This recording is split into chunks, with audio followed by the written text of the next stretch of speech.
أولئك الذين يعلم الله ما في قلوبهم فأعرض عنهم وعظهم وقل لهم في أنفسهم قولا بليغا وما أرسلنا من رسول إلا ليطاع بإذن الله ولو أنهم إذ ظلموا أنفسهم جاءوك فاستغفروا الله واستغفر لهم الرسول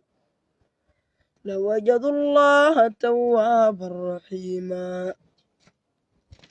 فلا وربك لا يؤمنون حتى يحكموك فيما شجر بينهم ثم لا يجدوا في أنفسهم حرجا مما قضيت ويسلموا تسليما ولو أنا كتبنا عليهم أن اقتلوا أنفسكم أو اخرجوا من دياركم ما فعلوه إلا قليل منهم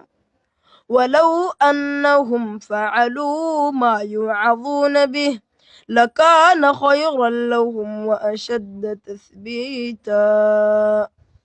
وإذا لآتيناهم من لدنا أجرا عظيما